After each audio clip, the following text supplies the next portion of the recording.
संसारसारं भुजगेन्द्रहारं सदा वसन्तं हृदयारविन्दे भवं भवानी सहितं नमामि।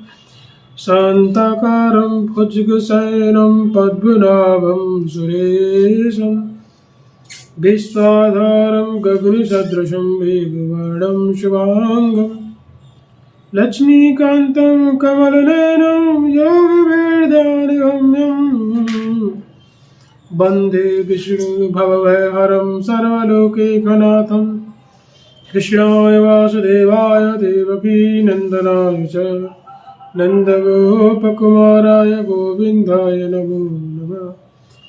गजाननं भूतगणादिसेवितं कवेतिजम्बूफलचारुभक्षिणम् उमासुतं शोकविनाशकारकं नमामि विघ्नेश्वरपादपङ्कजम्। ध्येयं सदा परभवगनमभीष्टदोहं तीर्थास्पदं शिवविरञ्चनुत शरण्यं भृत्यार्तिहं प्रणतपालभवाब्धिपूतं वन्दे महापुरुषते चरणारविन्दम्। आज हम आपको शिव महापुराण की वांग्मय कथा सुना रहे हैं और यह शिव पुराण के चतुर्थ अध्याय की कथा है, चंचुला और बिंदुक की। सूत जी बोले, सौनक, एक दिन परमानंद में निमग्न हुई चंचुला ने उमा देवी के पास जाकर प्रणाम किया और दोनों हाथ जोड़कर वह उनकी स्तुति करने लगी।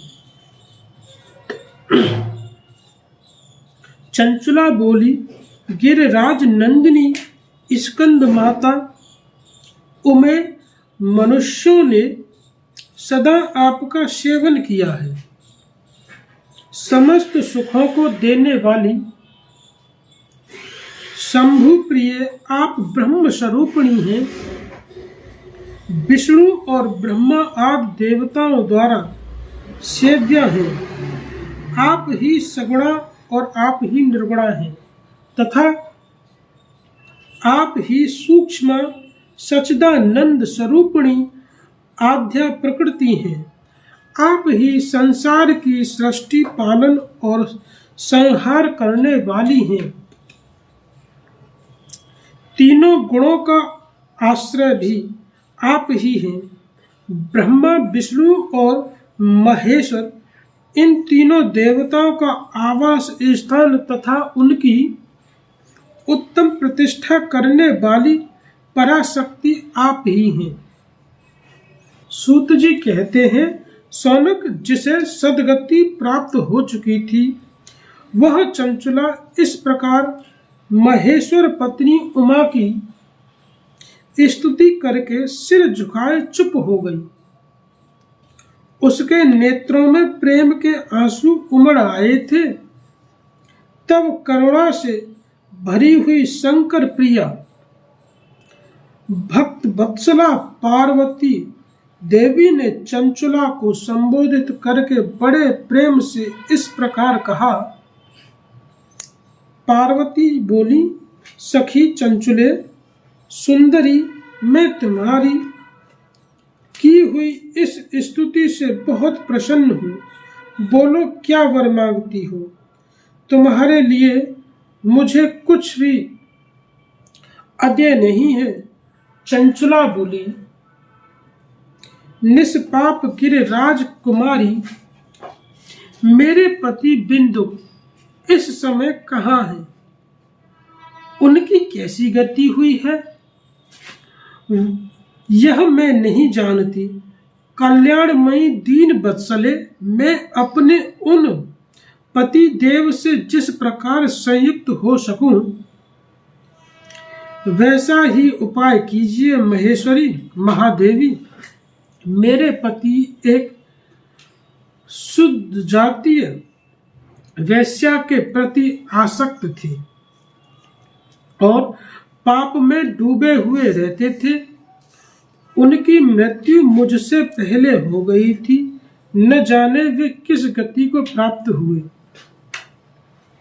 गिरिजा बोली, बेटी, तुम्हारा बिंदु नाम वाला पति बड़ा पापी था। उसका अंतःकरण बड़ा ही दूषित था। वैश्याओं का उपभोग करने वाला वह महामूढ़ मरने के बाद नरक में बड़ा अगणित वर्षों तक नरक में नाना प्रकार के दुख भोग कर वह पापात्मा अपने शेष पापों को भोगने के लिए विंध्य पर्वत पर पिशाच हुआ है। इस समय वह पिशाच अवस्था में ही है और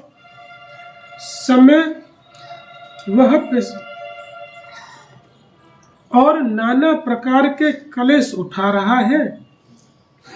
वह दुष्ट वही वायु पीकर रहता है, सदा सब प्रकार से कष्ट सहता है।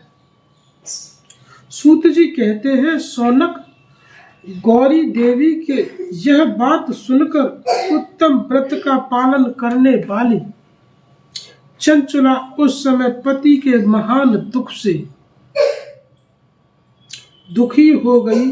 फिर मन को स्थिर करके उस ब्राह्मण पत्नी ने व्यथित हृदय से महेश्वरी को प्रणाम करके पुनः पूछा। चंचुला बोली, हे महेश्वरी महादेवी, मुझ पर कृपा कीजिए और दूषित कर्म करने वाले मेरे उस दुष्ट पति का अब उद्धार कर दीजिए।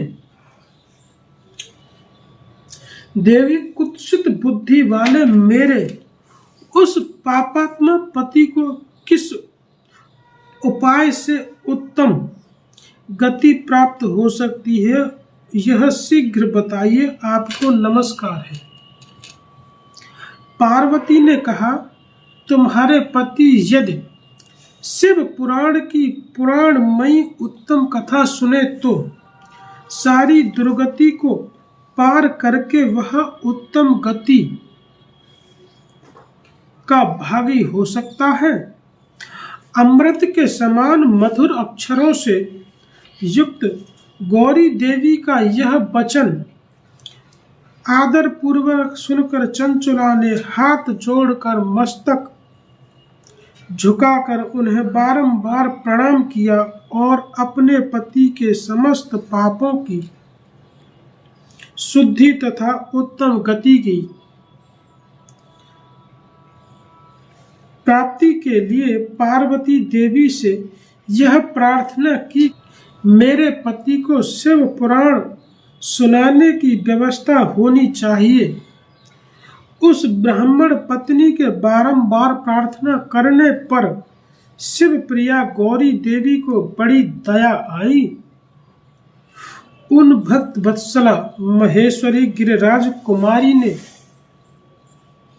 भगवान शिव की उत्तम कीर्ति का गान करने वाली गंधर्व राज तुम्ब्रुक को बुलाकर उनसे प्रसन्नता पूर्वक इस प्रकार कहा, तुम्ब्रो, तुम्हारी भगवान शिव में प्रीति है। तुम मेरे मन की बातों को जानकर मेरे अभीष्ट कार्यों को सिद्ध करने वाले हो, इसलिए मैं तुमसे एक बात कहती हूँ, तुम्हारा कल्याण हो। तुम मेरी इस सखी के साथ शीघ्र ही विंध्य पर्वत पर जाओ। वहां एक महाघोर और भयंकर पिशाच रहता है। उसका वृत्तांत तुम आरंभ से ही सुने।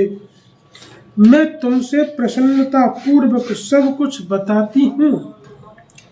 पूर्व जन्म में वह पिशाच बिंदुक नामक ब्राह्मण था। मेरी इस सखी चंचुला का पति था, परंतु वह दुष्ट वैराग्यगामी हो गया। स्नान संध्या आदि नित्य कर्म छोड़कर अपवित्र रहने लगा।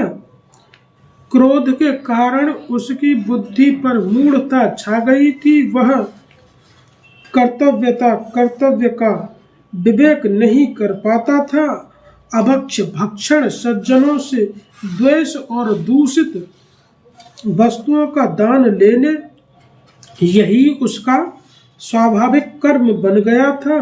वह अस्त्र शस्त्र लेकर हिंसा करता था, बाएं हाथ से खाता, दोनों को सताता और क्रूरता पूर्वक पराए दीनों को सताता और घरों में आग लगा देता था। चांडालों से प्रेम करता और प्रतिदिन वेश्याओं के संपर्क में रहता था। बड़ा दुष्ट था वह पापी, अपनी पत्नी का परित्याग करके दुष्टों के संग में आनंद मानता था।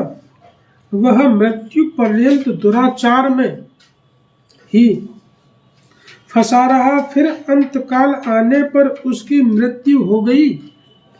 वह पापियों के भोग स्थान घोर यमपुर में गया और वहां बहुत से नरकों का उपभोग करके वह दुष्टात्मा जीव इस समय विंध्य पर्वत पर पिशाच बना हुआ है। वह दुष्ट पिशाच अपने पापों का फल भोग रहा है। तुम उसके आगे यत्न पूर्वक शिव पुराण की उस दिव्य कथा का प्रवचन करो जो परम पुण्यमयी तथा समस्त पापों का नाश करने वाली है।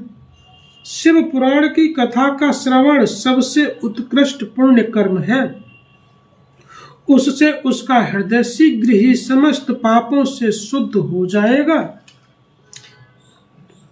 और वह प्रेत योनि का परित्याग कर देगा। उस दुर्गति से मुक्त होने पर बिंदुक नामक पिशाच मेरी आज्ञा से विमान पर बिठाकर तुम भगवान शिव के समीप ले आओ।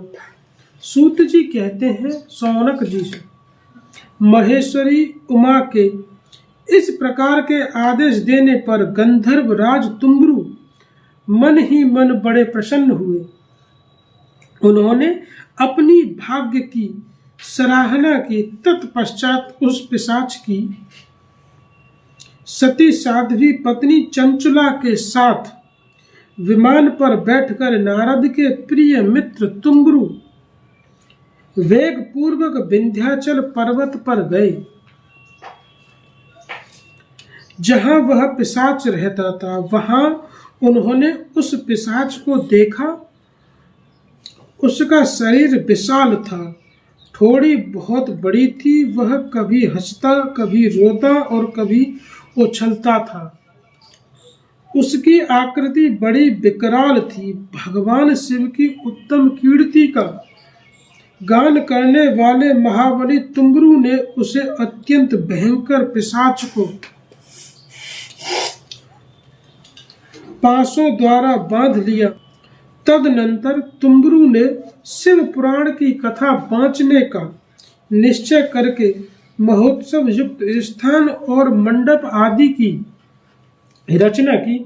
इतने में ही संपूर्ण लोकों में बड़े वेग से यह प्रचार हो गया कि देवी पार्वती की आज्ञा से एक पिशाच का उद्धार करने के उद्देश्य से शिव पुराण की उत्तम कथा सुनाने के लिए तुम्बरु विंध्य पर्वत पर गए हैं। फिर तो उस कथा को सुनने के लोभ से बहुत से देवऋषि भी शीघ्र ही वहां जा पहुंचे। आदर पूर्वक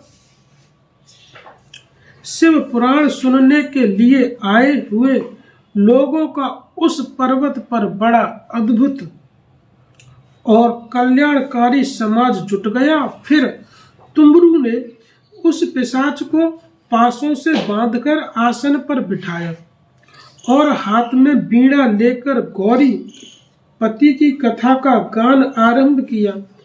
पहली अर्थात विद्येश्वर संहिता से लेकर 7वीं वायु संहिता तक महात्म सहित शिव पुराण की कथा का उन्होंने स्पष्ट वर्णन किया।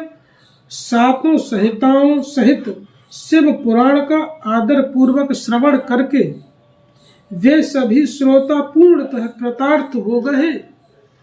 उस परम पुण्यमय शिव पुराण को सुनकर उस पिशाच ने अपने सारे पापों को धोकर उस पैशाचिक शरीर को त्याग दिया। फिर तो शीघ्र ही उसका रूप दिव्य हो गया। श्वेत वस्त्र तथा सब प्रकार से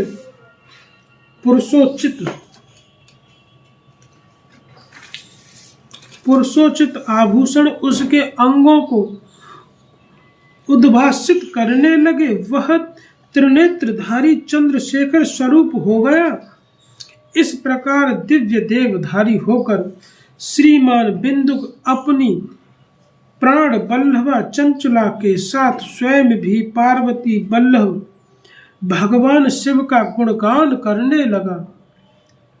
उसकी स्त्री को इस प्रकार दिव्य रूप से सुशोभित देख वे सभी देवऋषि बड़े विस्मित हुए।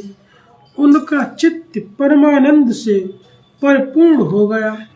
भगवान माहेश्वर का अद्भुत चरित्र सुनकर वे सभी श्रोता परम कृतार्थ हो प्रेम पूर्वक श्री शिव का यशोगान करते हुए अपने अपने धामों को चले गए। दिव्य रूप धारी श्रीमान बिंदुक भी सुंदर विमान पर अपनी प्रियतमा के पास बैठकर सुख पूर्वक आकाश में स्थित हो बड़ी शोभा पाने लगा। तदनंतर महेश्वर सुंदर एवं मनोहर गुणों का गान करता हुआ वह अपनी प्रियतमा तथा तुम्ब्रुक के साथ शीघ्र ही शिव धाम में जा पहुंचा। वहां भगवान माहेश्वर तथा पार्वती देवी ने प्रसन्नता पूर्वक बिंदुक का बड़ा सत्कार किया और उसे अपना पार्षद बना लिया। उसकी पत्नी चंचला पार्वती जी के सखी हो गई। उस घनीभूत ज्योति स्वरूप परमानंदमय सनातन धाम में अविचल निवास पाकर वे दोनों दंपत्ति परम सुखी हो गए। यह शिव पुराण के 4th अध्याय की कथा यहीं पर समाप्त हुई।